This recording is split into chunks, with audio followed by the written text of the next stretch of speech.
Mega daughter Niharika గురించి ప్రత్యేకంగా పరిచయం అవసరం లేదు. ఈమె ఒకప్పుడు యాంకర్‌గా, తర్వాత హీరోయిన్‌గా ఇండస్ట్రీలోకి ఎంట్రీ ఇచ్చారు. హీరోయిన్‌గా పలు సినిమాల్లో చేశారు గానీ, ఒక్క సినిమా కూడా ఈమెకు స్టార్ ఇమేజ్‌ని అందించలేకపోయింది. ఇక సినిమాలు సక్సెస్ అవ్వకపోవడంతో కెరీర్‌పై ఫోకస్ పెట్టారు. పెద్దలు కుదిర్చిన పెళ్లి చేసుకుంది.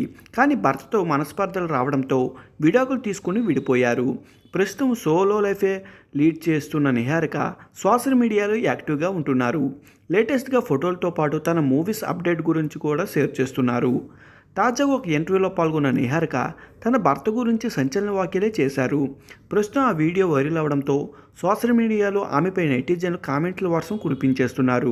మెగా డాటర్ నిహారిక పలు సినిమాల్లో నటించారు. హీరోయిన్గా ఆమెకి నటించిన సినిమాలు అంతగా ఆకట్టుకోలేకపోయినా ఆమె నటనకు మాత్రం మంచి మార్కులే పడ్డాయి. దాంతో స్టార్ హీరోయిన్ అవుతుందని మెగా ఫ్యాన్స్ అందరూ ఆశలు పెట్టుకున్నారు. కాకపోతే ఆమె ఆ తర్వాత సినిమాలు చేయడం మానేశారు. సినిమాలకు దూరమై పెళ్లిపీటలు ఎక్కేశారు. టెక్కీ చైతన్య జొన్నలగడ్డతో ఇంట్లో వాళ్ళు పెళ్లి ఫిక్స్ చేశారు.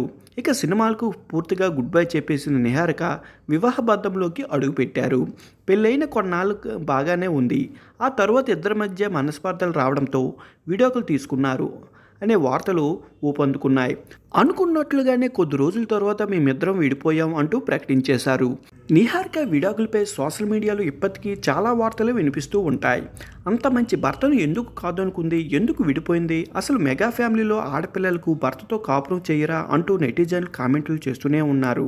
ఇదిలా ఉండగా తాజాగా ఒక ఇంటర్వ్యూలో పాల్గొన్న నిహారిక తన మాజీ భర్త జొన్నలగడ్డ చైతన్య గురించి సంచలన వ్యాఖ్యలు చేశారు. ఆ ఇంటర్వ్యూలో మీడియా వైరల్ అవడంతో ఆమెపై మరొకసారి నెటిజన్లు కామెంట్ వర్షం కురిపించేశారు. ఆ ఇంటర్వ్యూలో ఆమె మాట్లాడుతూ విడాకులతో తన కలత గురించి మాట్లాడి సెలబ్రిటీ హోదాలో సంబంధం లేకుండా విడాకులు ఏ అమ్మాయికైనా బాధాకరమైన అనుభవం అని నిహారిక అంగీకరించారు. విడాకుల గురించి ఆలోచిస్తూ ఎవరు పెళ్లి బంధంలోకి ప్రవేశించరు. కానీ కొన్నిసార్లు పరిణామాలు వేరుగా ఉంటాయి. కొన్ని అదుపు తప్పుతూ ఉంటాయి. కష్టమైన నిర్ణయాలు తీసుకోవాల్సి ఉంటుంది.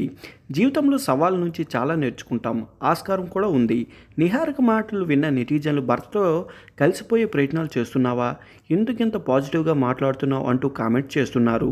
దీనిపై నిహారిక ఎలా రియాక్ట్ అవుతుందో చూడాలి. కెరీర్ విషయానికి వస్తే నిహారిక బాధాకరమైన ఘటన నుంచి బయటపడి పూర్తిగా తన కెరీర్పై ఫోకస్ పెట్టారు. కొత్త నిర్మాణ సంస్థలు స్థాపించి పలు సినిమాలు నిర్మిస్తూ వస్తున్నారు. బ్యానర్లపై వచ్చిన మొదటి సినిమా కమిటీ కుర్రాలు భారీ విజయాన్ని అందుకుంది. అలాగే తమిళ సినిమాలో నటించి మంచి గుర్తింపు తెచ్చుకున్నారు.